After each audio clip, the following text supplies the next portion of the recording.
So let's get right into it. We're asking a pretty huge question today. What actually convinces a teacher to say yes to bringing AI into their classroom? We're going to dig into a really fascinating new study to figure out what the key factors are that truly unlock the door to AI in education. You know, we hear it all the time. AI has this massive potential, right?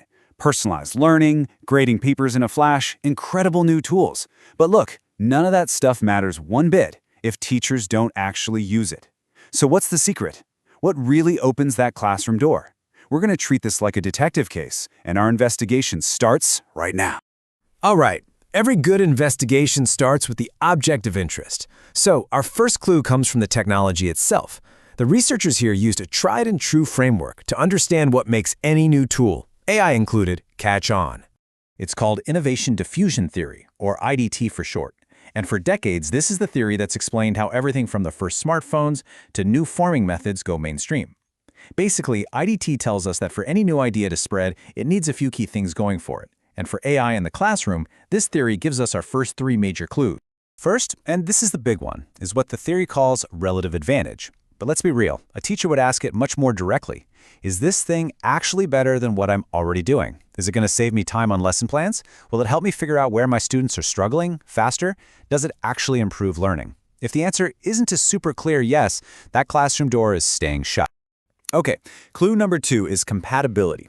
This is all about fit. You know, does this AI tool actually line up with a teacher's personal teaching philosophy?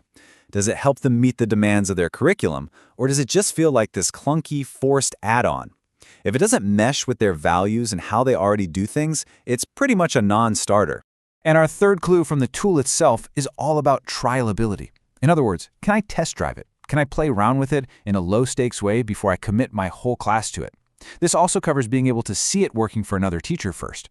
It really all comes down to a very human need. We want to reduce risk. So being able to experiment or just see some proof is absolutely crucial for building trust. Okay, so we've investigated the tool, but a tool is completely useless without someone to use it, right? So for our second set of clues, we're going to turn our attention to the human element, the teacher.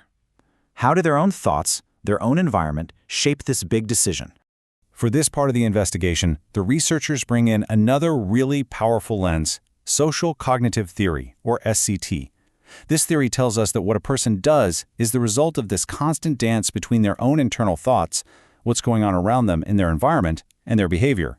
And this gives us two more absolutely crucial clues.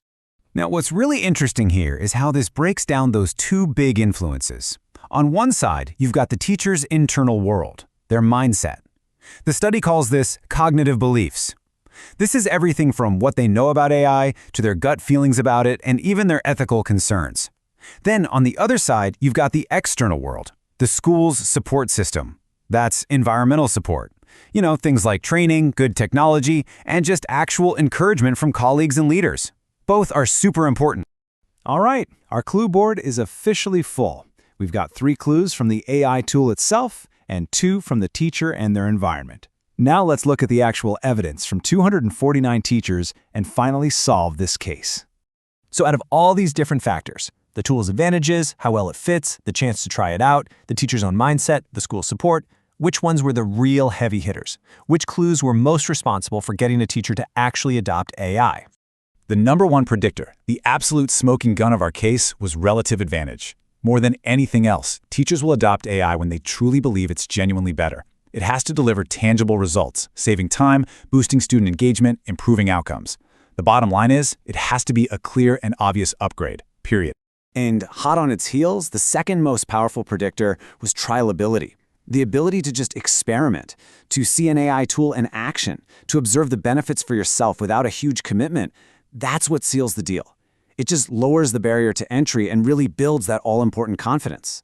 This model from the study is kind of like our final evidence board, showing how everything connects. And you can see it right there. Relative advantage and trialability have these strong direct lines pointing to adoption. But you can also see how the other factors, like the teacher's beliefs and the school support, are also playing these really important supporting roles. And that brings us to a fascinating little twist in the case. The surprising twist involves compatibility. Remember that clue, does it fit my teaching style? Logically, you'd think this would be a top predictor, right? But in the final analysis, its direct influence kind of faded away when all the other factors were in the mix. So, what's going on here? The study explains it perfectly with this quote. Compatibility's power isn't direct, it's indirect. A tool that fits a teacher's style doesn't just automatically lead to them using it. Instead, that feeling of fit first influences their beliefs. It makes them feel more positive and more capable with the tool. And it's those beliefs that then drive the action. So you could say compatibility is the setup, not the knockout punch. So the case is solved. But what does it all mean?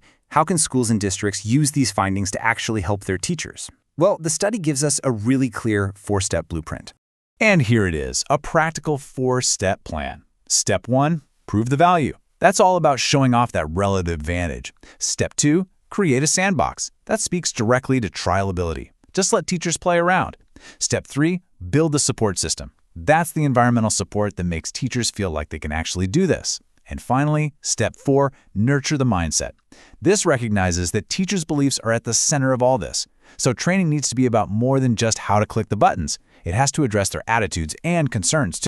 In the end, what this whole investigation really shows us is that getting AI into classrooms isn't a technical problem, it's a human one. It's about value, it's about trust, support, and mindset.